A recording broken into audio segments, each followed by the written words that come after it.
TV news Kannada, ಇದು ಸತ್ಯದ ಧ್ವನಿ. ಟಿವಿ ನ್ಯೂಸ್ಗೆ ಸ್ವಾಗತ. ಧಾರವಾಡ ಜಿಲ್ಲಾ ಕುಂದಗೋಳ ತಾಲೂಕಿನ ಸರ್ಕಾರಿ ಶಾಲೆಗಳಲ್ಲಿ ಮೂಲಭೂತ ಸೌಕರ್ಯಗಳೇ ಇರುವುದಿಲ್ಲ. ಇನ್ನೊಂದೇ ಮಳೆಗಾಲ ಪ್ರಾರಂಭವಾಗಿದ್ದು ಶಾಲಾ ಕೊಠಡಿಗಳು ಹಂಚುಗಳಿಂದ ಕೂಡಿದ್ದು ಕೊಠಡಿಗಳು ಸೋರುತ್ತಿವೆ. ಈ ಕೂಡಲೇ ಅವುಗಳನ್ನು ತೆಗೆದು ಹೊಸ ಹಂಚುಗಳನ್ನ ಹಾಕಬೇಕು. ಹಾಗೂ ಶಾಲೆಗಳಲ್ಲಿ ಸಮತಟ್ಟಾದ ಆಟದ ಮೈದಾನಗಳು ಇಲ್ಲ. ಅದನ್ನು ಕೂಡಲೇ ಸಮತಟ್ಟು ಮಾಡಿ ಮಕ್ಕಳಿಗೆ ಅನುಕೂಲ ಮಾಡಿಕೊಡಬೇಕು. ಹಾಗೂ ದಿನೇ ದಿನೇ ಎಲ್ಲ ವಸ್ತುಗಳು ಹಾಗೂ ಪೆಟ್ರೋಲ್ ಡೀಸೆಲ್ಗಳ ಬೆಲೆ ಏರಿಕೆ ಆಗುತ್ತಿದ್ದು ಜನಸಾಮಾನ್ಯರ ಜೀವನ ನಿರ್ವಹಣೆ ತುಂಬಾ ಕಷ್ಟಕರವಾಗಿದೆ. ಇದರಿಂದ ದಿನಗೂಲಿ ಮಾಡಿ ಜೀವನ ಸಾಗಿಸುವವರ ಪರದಾಡುವಂತಾಗಿದೆ.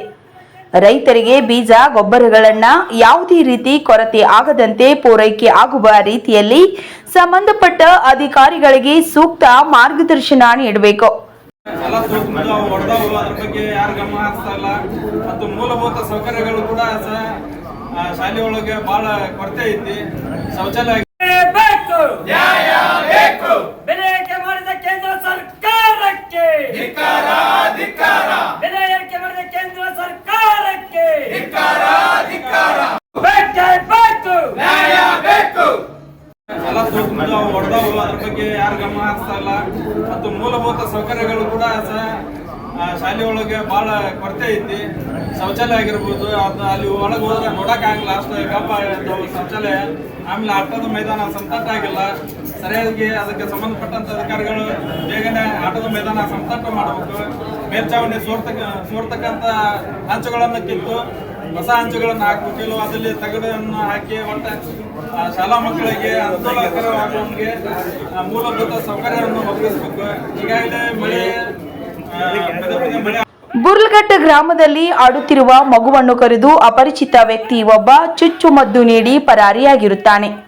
ಇದೇ ಕಾರಣ ಸಣ್ಣ ಮಕ್ಕಳನ್ನ ಕಾಯುವುದು ಅಸಾಧ್ಯ ಕಾರಣ. ತಾಲೂಕಾ ಆಡಳಿತವನ್ನ ಸರಿಯಾಗಿ ಕಾರ್ಯನಿರ್ವಹಿಸುವಂತೆ ಸಂಬಂಧಪಟ್ಟ ಅಧಿಕಾರಿಗಳಿಗೆ ಸೂಕ್ತ ಮಾರ್ಗದರ್ಶನ ನೀಡಬೇಕು. ಇಲ್ಲವಾದಲ್ಲಿ ನಮ್ಮ ಕರ್ನಾಟಕ ರಕ್ಷಣಾ ವೇದಿಕೆಯಿಂದ ಉಗ್ರವಾದ ಹೋರಾಟ ಮಾಡುವುದು ಅನಿವಾರ್ಯವಾಗುತ್ತದೆ.